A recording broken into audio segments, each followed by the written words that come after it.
하나님 말씀 구약성경 출애굽기 19장 4절에서 6절까지 보도록 하겠습니다. 출애굽기 19장 4절에서 6절까지 같이 읽도록 하겠습니다. 같이 읽겠습니다. 내가 애굽 사람에게 어떻게 행하였음과 내가 어떻게 독수리 날개로 너희를 업어 내게로 인도하였음을 너희가 보았느니라. 세계가 다 내게 속하였나니 너희가 내 말을 내 언약을 지키면 너희는 모든 민족 중에서 내 소유가 되겠고 너희가 내게 대하여 제사장 나라가 되며 거룩한 백성이 되리라. 너는 이 말을 이스라엘 자손에게 전할지니라. 지난주에 이어서 오늘은 출애굽기에 대해서 살펴보도록 합니다. 성경의 두 번째 책 이 출애굽기는 영어로 엑소더스입니다. 근데 엑소더스가 그 헬라어로 된 히브리 구약 성경 있잖아요. 헬라어로 된 구약 성경 70명이 번역한 70인경이라고 하는데 그 70인경에 엑소도스라고 하는 그런 이름으로 되어 있습니다. 출애굽기가. 그 엑소도스라고 하는 그 말이 출발 혹은 탈출 이런 뜻입니다. 즉 여호와께서 이스라엘 백성을 애굽에서 빠져나오게 하시는 사건은 이 출애굽기 이 전반부에서 가장 중대한 사건이죠. 그래서 거기에서 이제 애굽에서 빠져나오는 사건, 탈출을 그린 그런 성경이어서 이름을 엑소더스, 출발 혹은 탈출 이렇게 이름을 지어줬고 거기에서 이름이 이렇게 연유가 됩니다. 출애굽기의 이 장르는 전형적으로 역사 이야기라고 이해되어져 왔습니다. 왜냐하면 출애굽기는 이스라엘의 역사 안에서 일어난 사건들, 즉 연설 또는 언약에 대한 가르침 등과 같은 그런 자료들을 제시하고 있기 때문에 역사 이야기로 이렇게 이해되어져 왔죠. 그래서 이 이스라엘 역사와 관련된 이런 이 이야기로 구성된 이 출애굽기 전체를 통해서 저자는 다음과 같은 세 가지를 크게 이렇게 먼저 얘기하고 있는 거예요. 첫 번째로는 여호와께서 이스라엘과 맺으신 자신의 언약을 기억하십니다. 그게 시작이죠. 출애굽이라고 하는 사건이 일어나게 되는 첫 번째 시작은 하나님 여호와께서 이스라엘과 맺으신 자신의 언약을 기억하시는 것으로부터 출발을 합니다. 그것을 먼저 강조하고 있고, 두 번째로는 여호와께서 이스라엘 백성을 애굽에서 빠져나오시게 하셨다라는 거예요. 그리고 세 번째로 이스라엘 백성 가운데서 하나님께서 거하시면서 그들이 하나님의 백성으로서 어떻게 살아야 할지를 가르치고 있습니다. 이게 크게 하나님이 자신의 언약을 기억하셨고 이스라엘 백성을 애굽에서 빠져나오게 하시고 그들 가운데 하나님이 거하시면서 그들이 하나님 앞에서 어떻게 살아야 되는가 이런 내용을 가르치고 있다. 이게 출애굽기 전체에서 가르치고 있는 큰 세 가지 내용이라고 할 수 있어요. 그런데 이제 이것을 실행하시는 데 있어서 하나님이 택하신 방식이 있는데 그게 뭐냐면 모세를 통해서 이 하나님께서 자신의 계획을 이스라엘 백성에게 계시해 주셨다라는 것입니다. 그리고 모세를 통해서 자신의 백성을 애굽에서 이끌어내셔요. 또 모세를 통해서 자신의 백성이 어떻게 살아야 할지를 가르쳐 주고 계십니다. 그래서 자신의 언약을 기억하시고 애굽에서 빠져나오게 하시고 그들에게 어떻게 살 것인가를 가르쳐 주시는데 그 일을 행하는 통로로서 모세를 통해서 하셨다라는 거예요. 결론적으로 말해서 그렇기 때문에 이 출애굽기의 저자가 누군가라고 할 때 전통적으로 모세다. 창세기 기록하는 것처럼 그렇게 알려져 왔어요. 그런데 지난주에도 말씀드린 것처럼 창세기의 어떤 지명들, 또 출애굽기도 마찬가지예요. 이런 것들 때문에 모세가 아닌 다른 사람일 수도 있다. 이런 반박들을 받아왔는데 전통적으로 출애굽기는 대부분은 모세에 의해서 기록이 되었고 나머지 어떤 부분들은 후대 어떤 무명의 어떤 사람들에 의해서 편집된 것이다. 이렇게 보는 견해들이 있습니다. 그리고 출애굽기가 기록된 연대에 대해서도 크게 두 가지 견해가 있어요. 출애굽기가 기록된 연대니까 결국 출애굽 사건이 언제 일어난 것인가 이런 논쟁이기도 합니다. 그래서 크게 두 가지 견해가 있는데 그거를 하나는 이른 시기에 출애굽이 이루어졌다라고 하는 거고 하나는 좀 더 늦은 시기에 이루어졌다 이런 거예요. 그래서 주전 1446년에 출애굽 사건이 일어났고 그때 사건을 기록한 것이 출애굽기다 이렇게 보는 견해가 있습니다. 그건 이제 열왕기상 6장 1절에 보면 솔로몬이 예루살렘 성전을 건축하잖아요. 성전을 건축하면서 그때 연대를 이렇게 얘기해요. 이스라엘 자손이 애굽 땅에서 나온 지 480년이요. 솔로몬이 이스라엘 왕이 된 지 4년에 예루살렘 성전을 건축한단 말이에요. 그러니까 근데 그때가 언제냐면 대략 주전 966년이에요. 예루살렘 성전을 건축한 게. 그때로부터 480년 전에 출애굽이 있었다라고 말하니까 그걸 가지고 따져보면 1446년이 됩니다. 주전 15세기가 되는 거죠. 1446년에 출애굽이 있었다. 그리고 출애굽기는 그때 기록이 되었다. 이런 견해가 있어요. 근데 이제 또 다른 견해가 있어요. 뭐냐면 이 출애굽기 1장 11절에 보면은 이스라엘 백성이 성을 건축하죠. 비돔성과 라암셋이라고 하는 성을 건축한단 말이에요. 근데 이 두 성은 애굽의 국고성이에요. 그러니까 국고성이니까 애굽의 어떤 그런 물자들, 국가 소유의 어떤 물자들을 보관하는 그런 창고란 말이에요. 큰 창고 역할을 하는 그런 성이란 말이에요. 근데 이 성은 언제 지어졌느냐면 주전 1279년에서 1213년에 애굽을 통치했던 라암셋 2세 때 지어진 성입니다. 그러니까 솔로몬이 예루살렘 성전을 건축한 그 시기로부터 480년 전에 출애굽했다. 이거 문자적으로 적용할 수 없는 그런 내용이 이것 때문에 걸리는 거예요. 그 1446년보다 훨씬 후대, 거의 200년 후에 이 라암셋 비돔성 이걸 건축했거든요. 근데 예루살렘이 이스라엘 사람들이 그걸 건축했다 이렇게 말을 하고 있기 때문에 이 열왕기상에 있는 그 연대를 그대로 문자적으로 적용할 수 없는 그런 문제가 있다는 거예요. 그래서 이 라암셋과 비돔성 이게 건축된 시기를 가지고 따져보면 이 출애굽기 연대가 1260년 정도 된다. 그래서 한 180년 정도 차이 나죠. 거의 200년 가까이. 그래서 어떤 게 정확한가 이걸 밝히는 것은 여전히 쉽지 않은 일로 남아 있습니다. 어떤 이렇게 기록 연대는 불명확해요. 그렇지만 출애굽기를 통해서 하나님이 당시 이 이스라엘 백성들에게 1차 청중인 이스라엘 백성들에게 그리고 우리들에게 전해주는 메시지는 매우 단순하고 명백합니다.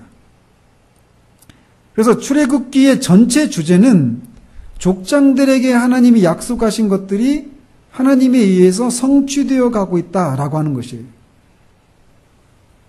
그 약속은 하나님이 창세기에서 언급된 족장들의 자손이 큰 민족을 이루게 하시겠다라고 하는 것이었어요. 근데 당시 그 고대 세계에서 가장 강력한 국가였던 애굽이 이스라엘을 억압하고 해방했는데도 불구하고 하나님이 그 족장들에게 약속하신 것을 이루셨다라는 것입니다. 이런 면에서 하나님은 주권자라는 거예요. 하나님이 약속하신 것을 그것을 방해하고 해방하는 그런 강력한 군주와 그런 국가가 있었음에도 불구하고 그 약속을 큰 민족을 이루게 해주겠다라고 하는 약속을 성취하셨다라는 것입니다.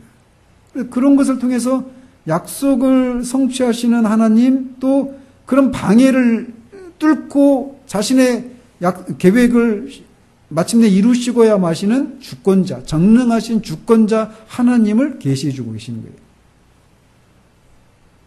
또 족장들에게 약속을 해주신 것을 하나님이 이렇게 이루어 가시는 과정 가운데 그 바로에 의해서 회방을 받게 됐지만 정작 이 약속의 당사자인 이스라엘 백성들조차도 하나님을 신뢰하지 못하고 순종하지 못했음에도 불구하고 하나님이 그 약속을 성취하셨다라고 하는 것을 이 출애굽기가 우리에게 보여주고 있습니다. 그래서 출애굽기는 이스라엘 백성이 애굽을 빠져나올 수 있었던 것이 오직 하나님의 자비와 능력으로 말미암은 것이라고 하는 것을 우리에게 가르쳐 주고 있습니다. 그래서 이 출애굽기 전체 속에서 하나님은 자신의 약속을 기억하시고 또 죄를 벌하시고 회개하는 사람들을 용서해 주시는 그런 하나님으로 우리에게 계시해 주고 계셔요. 그러면서 또 다른 한편으로 출애굽기는 모세의 신실함과 기도에 초점을 맞추면서 그 두 가지, 모세의 신실함과 기도에 대해서 강조하고 있습니다. 그 모세는 하나님의 지시를 일관된 모습으로 그대로 따릅니다. 그의 신실함을 그런 모습으로 드러내요. 또 모세의 기도를 통해서 이스라엘 백성은 아말렉 족속과의 싸움에서 승리할 수 있었습니다. 그리고 모세의 기도를 통해서 하나님은 금송아지 우상을 숭배했던 이스라엘 백성들의 그 우상 숭배의 죄를 용서해 주시는 것을 우리가 볼 수 있어요.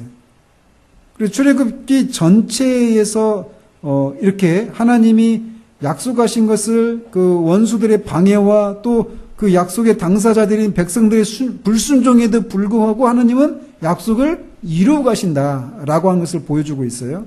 근데 그 과정 속에서 하나님은 모세의 신실함과 기도라고 하는 것을 사용하셔서 그 일들을 행하신다라는 것입니다. 모세의 오경이 말씀드린 것처럼 출애굽기는 모세 오경 가운데 두 번째 책입니다. 이 창세기 이야기 뒤이어서 출애굽기 이야기는 야곱의 아들들이 애굽에서 이스라엘 백성으로 성장한 시점에 초점을 맞추는 것으로 시작을 합니다. 그래서 이 책의 그 전반부는 하나님이 아브라함에게 약속하신 것이 성취되는 사건들을 기록하고 있어요. 그래서 하나님이 아브라함에게 약속하신 것이 무엇이냐면 그 창세기 15장 13절 14절에 보면 하나님이 그 이스라엘 백성들이 지금 네가 보고 있는 이 가나안 땅을 네 후손들에게 줄 것이다 이렇게 약속하시면서 그럼에도 불구하고 그들이 이방 땅에서 400년 동안 노예로 살다가 돌아올 것이다. 근데 돌아올 때는 많은 재물을 얻어가지고 돌아올 것이다. 이렇게 말씀하셨어요. 근데 실제로 그 일이 이 전반부에서 출애굽하는 과정을 통해서 그게 성취가 되죠.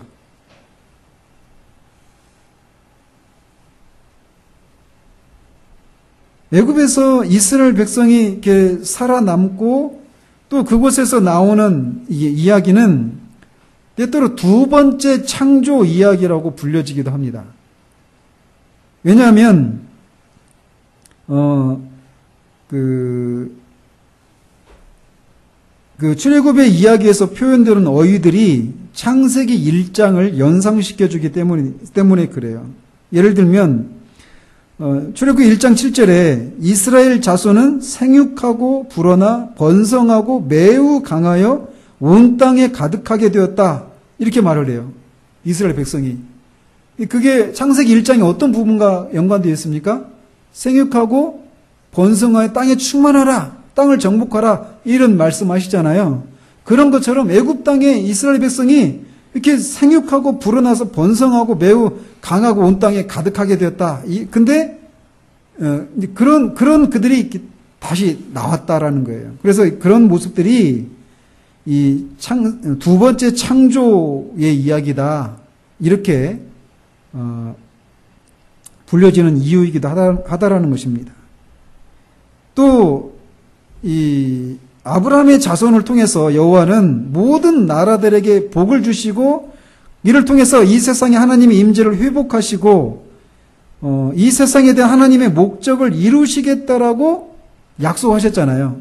근데 그것이 이 전반부에서 그게 성취가 되고 있는 거예요. 이 전반부에서 이스라엘 백성이 숫자가 많아지고 또 그들이 고난을 받다가 430년 만에 애굽에서 많은 재물들, 애굽 사람들의 그 많은 금은보화 재물들을 가지고 나오는 이 장면, 전반부에 있는 이 모습은 하나님께서 창세기에서 약속하신 것들이 성취되는 그런 모습이라는 거예요. 또 출애굽기 후반부도 언약과 관련된 사건들에 대해서 이야기해주고 있습니다. 즉 하나님의 언약이 이스라엘 백성에게 계시되고 확인되는 부분이 이 후반부에서 나와요. 그래서 이스라엘 백성의 죄로 말미암아서 그 언약이 깨어지지만 금송아지 우상 숭배를 통해서 말이에요. 그렇지만 하나님은 그 언약을 새롭게 하십니다. 그리고 이 후반부에서 하나님이 시내산에서 모세를 통해서 이스라엘 백성에게 계시해 주시는 언약의 가르침, 특별히 십계명을 주시고 하는 이런 장면이 이 뒷부분에서 나오죠. 그 다음 성막을 짓고 그 안에서 사용되는 기구들을 만들고 관리하는 것, 또 하나님을 섬기는 사람들과 관련된 세부적인 내용, 이런 내용들이 이 후반부에 기록되어 있어요.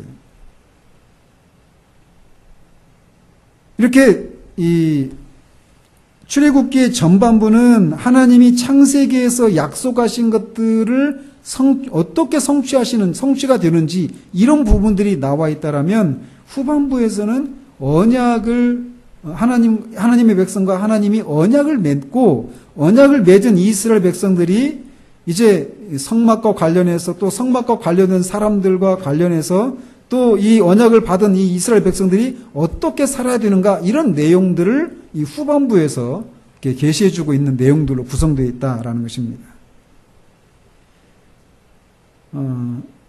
그러면서 이제 이 출애굽기의 이 핵심 주제는 그게 5가지로 볼 수 있는데, 앞에서도 말씀드린 것처럼 이 출애굽기는 하나님께서 그들의 족장들에게 약속하신 그 언약을 기억하신 것으로 시작이 된다고 그랬잖아요. 그죠? 그래서 이 여호와 하나님께서 아브라함과 맺으신 언약을 기억하셨다라고 하는 언급과 연결되어서 출애굽기의 사건들과 가르침이 소개되고 있어요. 출애굽기에서 일어나는 사건들, 또 그것과 관련돼서 어떤 가르침들이 이렇게 베풀어지는데 그게 다 무엇과 관련되어 있느냐면 아브라함 언약과 관련되어 있는 것이다라고 말해주고 있다라는 거예요. 그러면서 하나님이 아브라함에게 약속을 해주셨잖아요. 하나는 아브라함의 자손에게 가나안 땅을 주실 것이다. 그리고 아브라함의 자손이 셀 수 없을 정도로 바다의 모래같이 하늘의 별같이 이 땅의 티끌같이 많게 해주시겠다, 이런 약속을 해주셨잖아요. 그리고 아브라함을 통해서 또 아브라함의 자손과 모든 민족들이 복을 받게 할 것이다. 이게 아브라함의 언약의 핵심적인 내용들이었어요.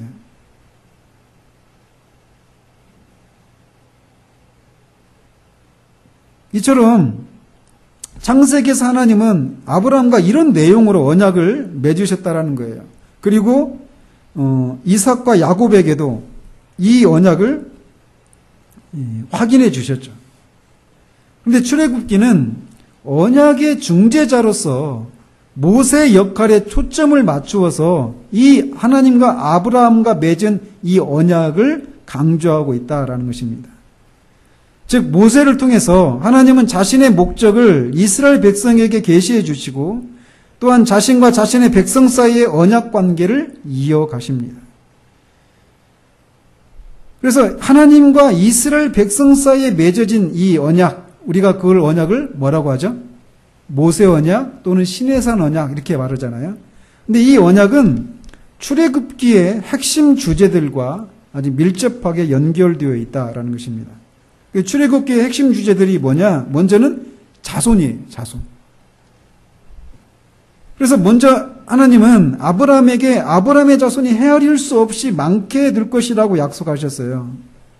그렇지만 아브라함의 자손은 다른 나라에서 400년 동안 괴롭힘을 당하겠고 재물을 많이 얻어서 그 나라에서 나올 것이다. 그렇게 창세기 15장에서 말씀을 하셨습니다. 그런데 이제 요셉을 통해서 여호와는 이스라엘 자손 70명을 애굽 땅으로 내려오게 하시죠. 그 사건이 이제 출애굽기 1장에서 1장 1절에서 6절까지 해서 기록이 되어져 있어요. 그러면서 이렇게 많은 자손을 주시겠다라고 하는 약속이 이제 어떻게 성취되느냐면 이스라엘 사람들이 그 애굽으로 내려온 이 이스라엘 사람들이 애굽 사람들에게 괴롭힘을 당했지만 그들의 숫자가 많이 늘어났다라는 것입니다. 그리고 애굽에서 빠져나올 때는 20세 이상이 되는 이 전쟁에 나갈 만한 장정만 60만이 넘는 200에서 300만 사이 정도 되는 그런 엄청난 사람이 민족을 하나 70명밖에 안 됐던 가족이 200에서 300만이 되는 그런 거대한 민족을 이루어서 가나안 땅으로 나가게 되는 거예요.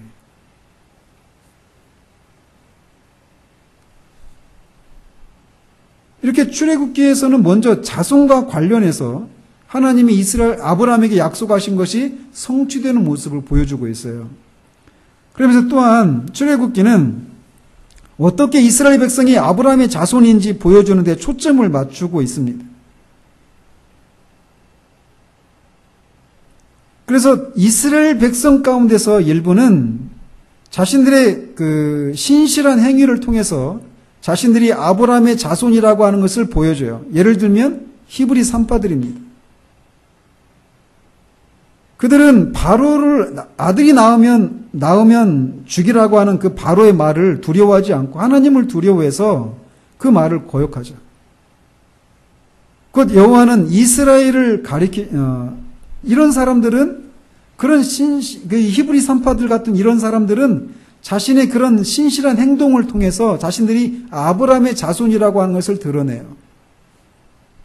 근데 더 직접적으로는 여호와께서 이스라엘 백성들을 가리키면서 내 백성이라고 하는 그런 표현을 하시면서 말씀하시는 것을 통해서 이 이스라엘 백성이 하나님이 아브라함에게 약속하신 그 자손을 많게 해주시겠다라고 하는 성취로 형성된 민족이라고 하는 것을 보여주고 계시다라는 것입니다. 또 이 출애굽기의 핵심적인 내용, 언약과 관련해서 핵심적인 내용은 땅이에요, 땅. 많은 자손을 주시겠다. 근데 그 많은 자손이 형성이 되었죠, 애굽 땅에서. 그리고 땅을 주시겠다라고 하는 약속을 해주셨는데 아브라함에게 그 땅과 관련해서도 이 출애굽기에서는 이스라엘 백성이 아직 가나안 땅에 들어가지는 못합니다. 그렇지만 젖과 꿀이 흐르는 땅으로서 그 약속의 땅이 바로 이스라엘 백성의 눈앞에 놓여 있는 모습이 이제 출애굽기에서는 그려지기 시작해요.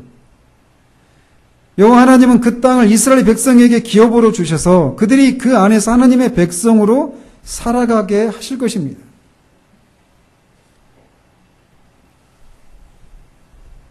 근데 이스라엘 백성이 이제 출애굽을 해서 가나안 땅으로 들어가는 그런 과정 속에서 어떤 특정한 상황을 만날 때 하나님이 그들과 함께 하신다는 것과 또한 그들을 가나안 땅으로 인도하시는 약속에 대해서 그들이 이 어떤 반응을 보이는가에 관련해서 땅에 대한 약속은 중요한 의미를 지니게 돼요.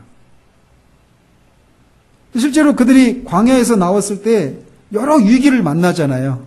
그죠? 애굽에서 나와서 광야로 들어갔을 때 그들이 먹을 것이 없고 물이 없고 막 이런 위험을 만나잖아요. 그럴 때마다 그들이 항상 어떻게 반응을 했습니까? 차라리 우리가 그냥 애굽 땅에서 노예살이 하면서 고깃가마 그 주위에서 이렇게 지냈던 그때가 더 나았다. 이렇게 하면서 가나안 땅을 주시겠다라고 하는 하나님의 약속을 믿지 못하죠. 그죠? 그들은 어떤 위기를 만날 때마다 가나안 땅이 아니라 애굽 땅을 더 그리워하고 그곳으로 돌아가려고 하는 그런 모습을 보여요. 이스라엘 백성이 애굽 땅을 그리워한다라고 하는 것은 여호와의 구원이 그들에게 어떤 의미를 지니고 있는지 아직도 깨닫지 못한다라고 하는 것을 보여주고 있는 거죠.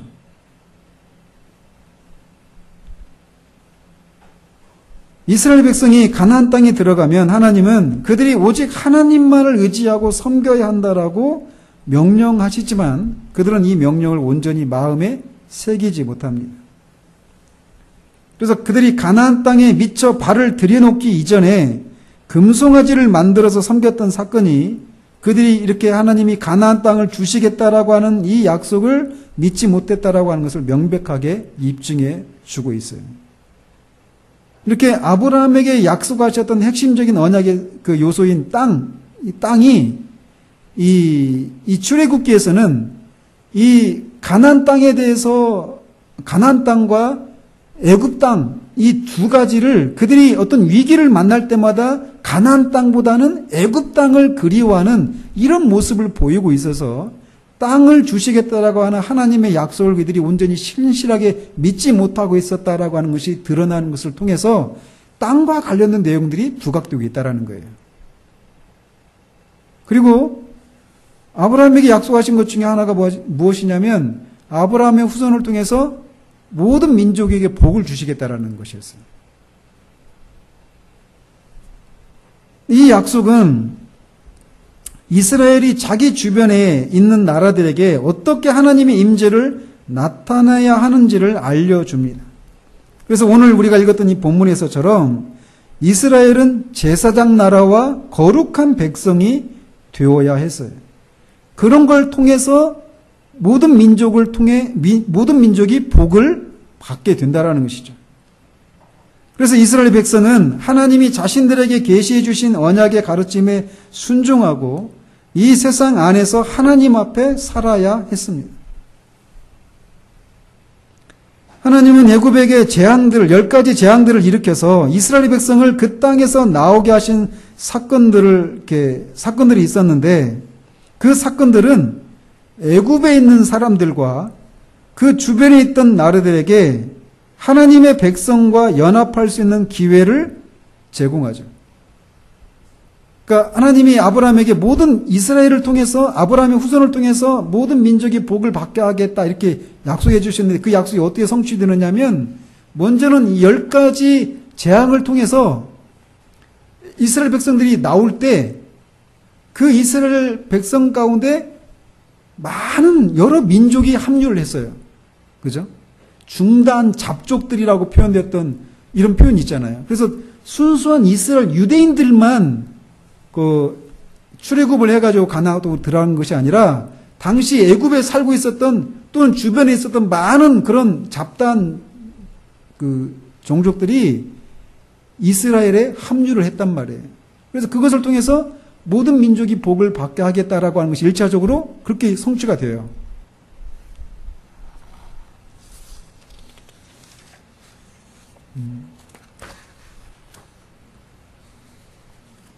그리고 또 이제 그 언약의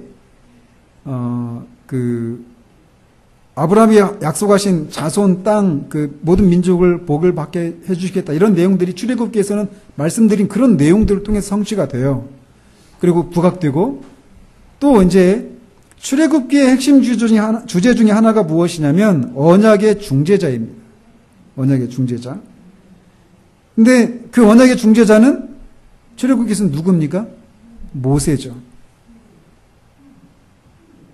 그래서 이 이스라엘 백성이 하나님의 백성으로서 살아가기를 원하는가 원하지 않는가는 무엇을 통해서 드러나느냐면 하나님을 대신해서 말하는 모세에게 그들이 어떻게 반응하는가에 따라서 결정이 돼요. 그래서 이 언약의 중재자인 모세가 이 출애굽기에서는 아주 중요한 인물로 부각이 되는 거죠. 그래서 출애굽기에서는 모세에 대한 이야기로, 모세의 출생에 대한 그런 이야기로 시작이 됩니다. 그리고 모세가 장성한 후에 어떤 애굽 사람을 때려서 이렇게 죽이죠. 그런 사건이 일어난 후에 모세가 바로의 노여움을 피해서 미디안 땅으로 도망가요. 그리고 모세가 80세가 되었던 어느 날 불에 타고 있는 떨기나무 한가운데서 하나님이 모세에게 말씀하셔서 이 당신의 백성들을 구원해 내실 것을 이렇게 명령을 내리시죠. 그래서 출애굽기에서는 이 언약의 중재자인 모세에 대한 얘기가 많이 나와요. 그리고 사실상 하나님은 오직 모세에게만 말씀하십니다. 이스라엘 백성들 중에서. 모세에게만 시내산으로 올라오라고 지시해요. 그리고 하나님은 모세가 이스라엘 백성을 위해서 간구하는 그 기도를 들어주십니다. 그리고 모세하고는 대면에서 친구처럼 얘기를 해요. 또 성막과 그 도구들을 만드는 것을 감독하게 하십니다. 모세를 통해서. 그리고 모세를 통해서 성막을 봉헌하게 하시고 제사장들을 세우고 그 성막 안에서 섬기는 일을 하게 해요. 그래서 이 출애굽기에서 가장 중요한 인물은 바로 모세예요. 언약의 중보자로 하나님이 세우신, 중재자로 세운 이 모세. 그래서 모세와 관련된 얘기들이 출애굽기에 굉장히 다양하게 많이 등장하고 있다라는 것입니다. 그리고 그래서 이게 출애굽의 핵심 주제, 자손, 땅, 복주심, 그다음에 언약의 중재자, 그리고 또 한 가지는 언약에 근거한 하나님의 임재예요.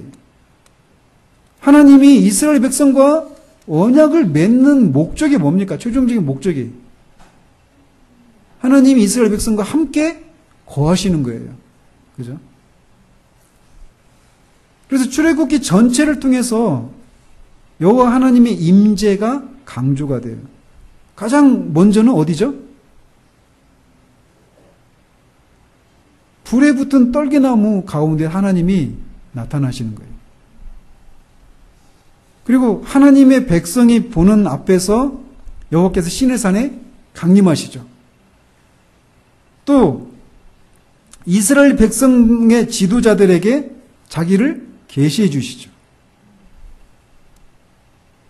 또 모세에게 자신의 영광을 나타내시고 자신의 성품을 분명하게 알려주십니다. 그 금송아지 사건 이후에. 뿐만 아니라 출애굽기 후반부의 상당 부분은 25장에서 31장까지는 다 뭐와 관련된 거가 기록되어 있어요? 다 성막과 관련된 그런 성막을 어떻게 만들 것인지, 성막에 있는 기구들은 어떻게 만들 것인지 다 이런 내용들입니다. 이 성막이 뭐예요? 성막은 하나님이 하나님의 백성들과 함께 거하시는 장소예요. 만나는 장소예요. 그래서 하나님이 임재하시기 때문에 떨기나무 곁에 모세가 서 있었던 곳이 거룩한 것과 마찬가지로 하나님이 이스라엘 백성과 함께 거하는 장소인 성막도 거룩한 곳입니다. 그곳에 임재하시는 하나님은 이스라엘 백성을 거룩하게 하실 거예요. 그러나 금송아지를 만들어서 이스라엘 백성들이 이 하나님과 이스라엘 백성 자신들 사이에 맺은 언약을 깨버리죠.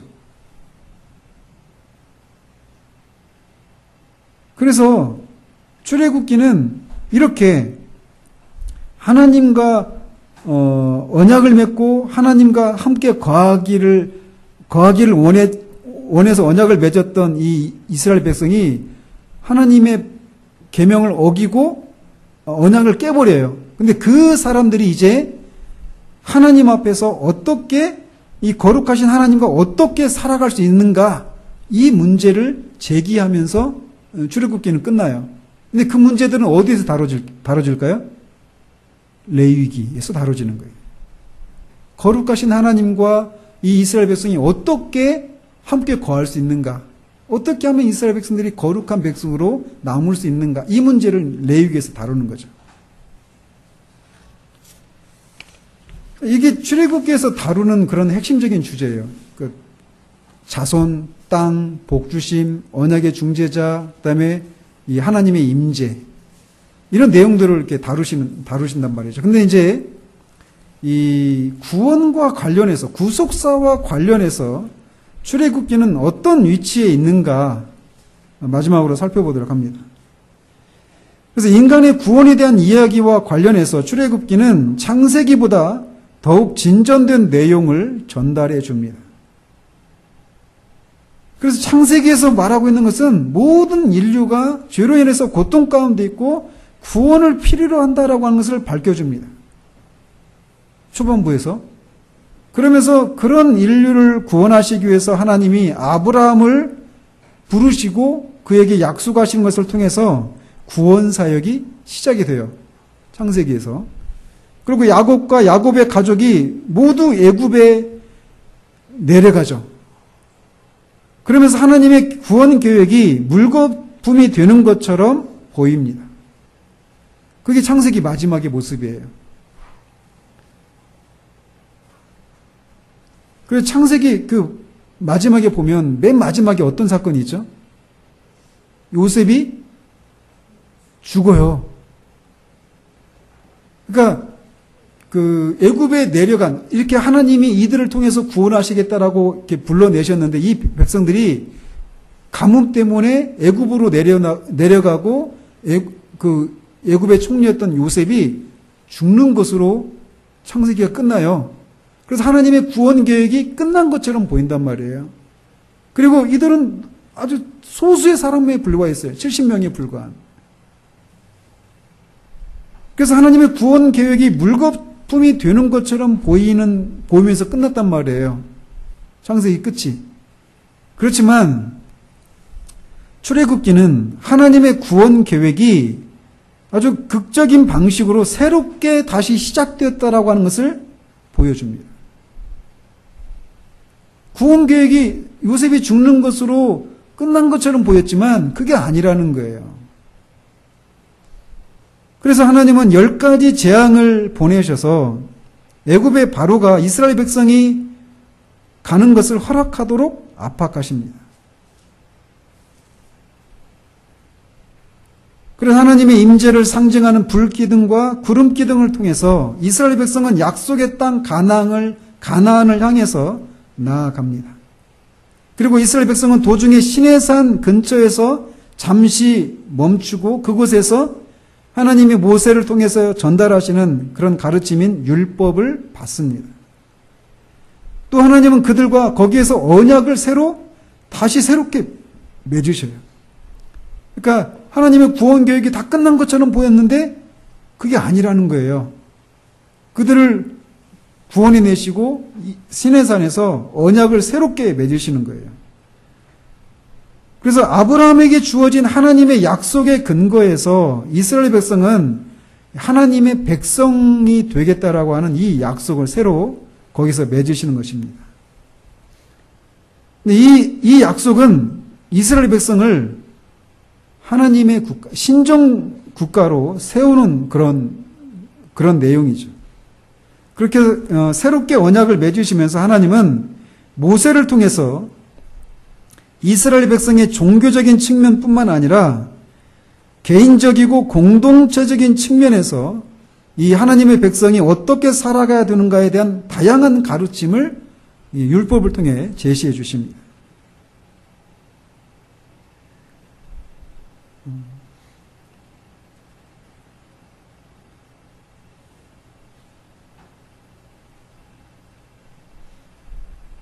이전에 금송아지를 만들어서 섬기는 사건을 통해서 이스라엘 백성은 자신들에게 주어진 언약의 의무를 소홀히 해서 하나님과의 언약을 깨뜨립니다. 하지만 하나님은 언약을 또 새롭게 하셔요. 그리고 성막을 세우게 하시죠. 그 성막은 하나님이 계속해서 그들 가운데 함께 하신다라고 하는 것을 보증해 주는 역할을 합니다. 출애굽기는 하나님의 영광이 그 성막에 충만하다라고 하는 언급으로 마무리가 됩니다. 40장이 마지막인데 거기에 마지막에 하나님의 성막에 이 하나님의 영광이 충만하다라고 하는 내용으로 이렇게 마무리가 돼요. 그리고 이런 임재를 통해서 하나님은 이스라엘 백성을 약속의 땅으로 인도하실 모든 준비를 하고 계십니다. 이게 전체적인 구속사역에서 이 출애굽기가 차지하고 있는 위치예요. 근데 이제 신약 성경에 보면 신약 성경에서 이 출애굽기 이야기를 그리스도의 사역과 죽음에 대한 모형으로 이해하고 있는 모습들이 곳곳에 등장합니다. 출애굽기 말씀드린 것처럼 마지막에 어떻게 끝났다고요? 하나님이 이스라엘 백성과 함께 거하시는 장면으로, 그게 어떤 모습으로? 성막에 하나님의 영광이 충만한 모습으로 드러나는 것을 통해서 하나님 이스라엘 백성들과 함께 거하신다, 이렇게 끝난단 말이에요. 근데 하나님이 하나님의 백성들과 함께 계신다, 이 얘기가 신약 출애굽기 이 성막에 하나님의 영광이 가득한 이 모습이 신약에서는 어떻게 나타나느냐면 요한복음 1장 14절에 우리 가운데 거하시는 이런 모습으로, 요한복음 1장 14절 한번 보십시오.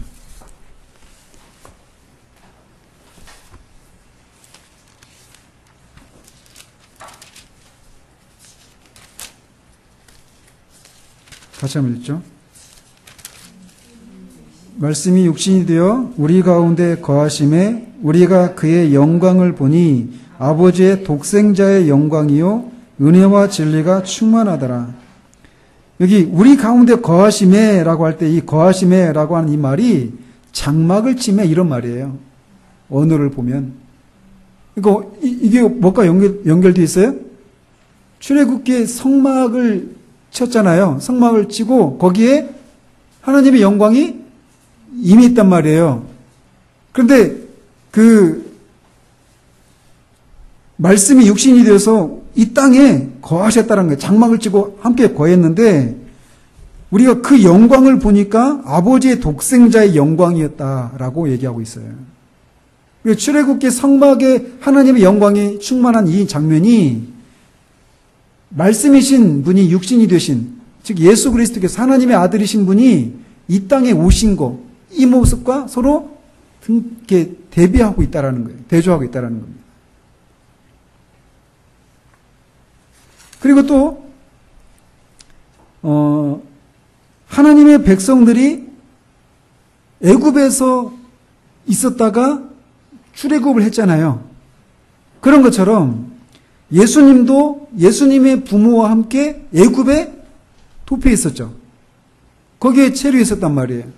그리고 다시 가나안 땅으로 돌아오십니다. 그죠?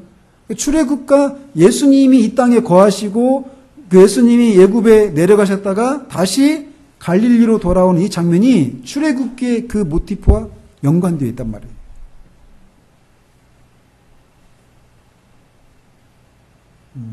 또 최후의 만찬에서 보면 예수님이 제자들과 함께 이렇게 새 언약을 체결하시잖아요. 그러면서 이 잔은 내 피로 세우는 새 언약이니 라고 말씀하신단 말이에요. 피를 통해서.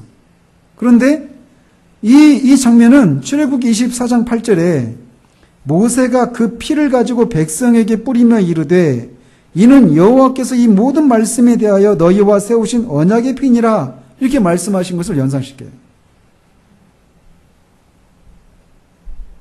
또 이 이스라엘 백성들이 애굽에서 나오는 거, 이거를 탈출이라고 했잖아요. 그게 엑소더스, 그죠? 그런데 이것과 똑같이 누가복음 9장 31절에 보면 그 변화산상에서 있었던 얘기인데, 영광 중에 나타나서 이 모세와 엘리야가 나타나잖아요, 변화산상에. 근데 그들이 영광 중에 나타나서 장차 예수께서 예루살렘에서 별세하실 것을 말할세, 이런 말씀이 있어요. 그러니까 예수님과 모세와 엘리야가 만나서 우리가 변화산상에서 말하는 것처럼 얘기를 나누는데 어떤 얘기를 나누냐면 예수께서 예루살렘에서 별세하실 것을 말했다 이렇게 얘기해요. 근데 여기서 별세하실 것 할 때 그게 헬라어로 뭐냐면 엑소도스예요. 똑같아요. 출애굽기에 엑소도스 똑같아요.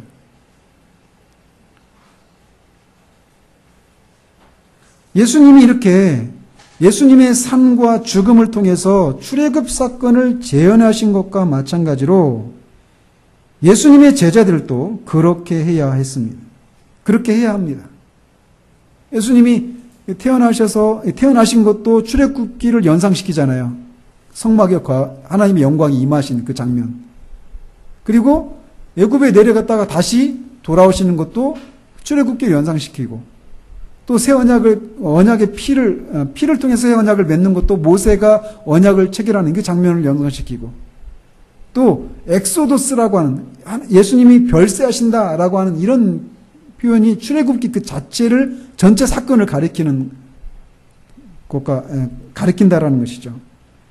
이렇게 예수님은 자신의 삶과 죽음을 통해서 출애굽 사건을 재현하셨어요. 그런 것과 마찬가지로 예수님의 제자들도 그렇게 해야 한다는 것입니다. 그래서 신약시대의 신자들이 세례를 통해서 예수님의 죽음에 참여하는 것은 구약시대 이스라엘 백성이 홍해를 건너는 것에 해당해요. 이 고린도전서 10장에서 나오는 거잖아요. 그죠? 또 신자들이 성찬 예식에서 예수님의 몸과 피를 기념하는 것은 이스라엘 백성이 광야에서 경험한 것과 경험한 것에 해당돼요. 어떤 거? 광야에서 반석에서 물이 나오고 또 만나가 내려서 먹잖아요. 그죠? 그런 것을 이제 성찬과 그런 광야에서 이스라엘 백성이 경험한 것이 그렇게 연결이 되어 있다는 것입니다. 또 이스라엘 백성들이 홍해에서 나왔죠. 건넜죠. 그리고 홍해를 건너고 그 광야에서 노래를 불렀죠. 그 노래를 무슨 노래라고 그래요? 모세의 노래라고 부른단 말이에요. 모세의 노래. 그런데 계시록 15장 3절에 보면 하나님의 나라에서도 모세의 노래와 어린 양의 노래를 부르게 된다라고 하는 장면이 나와요. 그래서 그 출애굽기가 전체적으로 구속사적으로 그런 의미가 있는 거예요. 예수님이 그의 오심과 애굽에 내려가시고 올라오시고 또 그 예수님의 죽음을 통해서 별세하는 이런 것을 보이시고, 또 이스라엘 백성들이 홍해를 건너고 거기서 광야에서 경험한 이런 것들이 우리의 구원의 그런 모습들을 그렇게 상징적으로 보여주고 있다라는 것입니다. 근데 이 과정 속에 이 일을 행하시는데 하나님이 무엇을 기억하심으로 이 일을 행하신다고요? 처음 시작은 아브라함과 맺은 언약을 기억하심으로 이 일을 해요. 근데 이 일이 그냥 아무런 방해 없이 되어졌습니까? 아니죠. 바로의 방해가 있었어요. 또 정작 언약의 당사자된 이스라엘 백성들의 불순종이 있었어요. 그럼에도 불구하고 하나님은 약속을 하시고 그 약속을 그런 방해와 불순종에도 불구하고 하셨다라는 거예요. 과거 역사 가운데 그렇게 하셨다라는 거예요. 그러면 오늘을 살아가는 우리는, 이 사실을 아는 우리는 어떻게 살아야 될까요? 하나님이 우리에게 약속하신 것들을 어떤 방해가 있어도 반드시 이루실 것이다. 또 그런 이스라엘 백성들이 그런 불순종이 있었음에도 불구하고 하나님은 언약을 지키시고 그들을 용서해 주시죠. 무엇을 통해서? 무엇을 통해서? 모세의 중보, 기도를 통해서 말이에요. 그런 것처럼 우리가 예수님 안에서 살아가면서 하나님 앞에서 불순종하는 일들이 있어요. 그럼에도 불구하고 진정한 언약의 중재자이신 그리스도의 그 중보 사역을 인해서 우리가 하나님 앞에 다시금 그 언약을 좇아서 살아갈 수 있게 된다는 것입니다. 출애굽기는 전체적으로 우리에게 이런 내용들을 말해주고 있어요. 기도하도록 하겠습니다. 하나님 아버지, 정말 이 짧은 시간에 이 엄청난 양의 그런 내용들을 살핀다라고 하는 것이 무리가 없지 않지만, 하나님, 우리가 이런 시간들을 통해서 하나님의 그 말씀이 우리에게 무엇을 말해주고 있는지를 이렇게 살펴가고 있습니다. 하나님, 우리에게 더 전하는 전하, 또 듣는 우리 교우들이 이 말씀을 깨닫는 일에 하나님께서 은혜를 베풀어 주셔서 하나님이 과거 역사 가운데서 어떻게 행하셨는지, 또 그런 것을 통해서 어떤 하나님을 우리 가운데 드러내시는지를 알고 이 21세기 대한민국에서 살아가는 우리들이 그러면 우리는 어떻게 살 것인가를, 이 과거 속에서 역사하셨던 하나님이 지금도 동일하심을 기억하고 그 하나님을 우리가 어떻게 믿고 순종하며 나아가야 되는지에 대한 그런 지혜들을, 가르침들을 주님 배울 수 있도록 주님 도우시기를 원합니다. 하나님이 약속하신 것들을 그 어떤 방해가 있어도, 어떤 불순종하는 일이 있어도 약속하신 것을 반드시 이루고야 마시는 전능하시고 자비하시며 언약에 성실하신 분이심을 기억하고, 우리도 우리 앞에 펼쳐지는 많은 방해와 또 우리 안에 있는 그런 연약함과 불순종을 인해서 그 언약에서 멀어지는 것 같은 상황 속에서도 그런에도 불구하고 약속을 지키시는 하나님을 우리가 신뢰하며 그렇게 그 하나님을 믿고 따라 나가는 우리들 될 수 있도록 주님 도우시기를 원합니다. 예수 그리스도 이름으로 기도합니다. 아멘.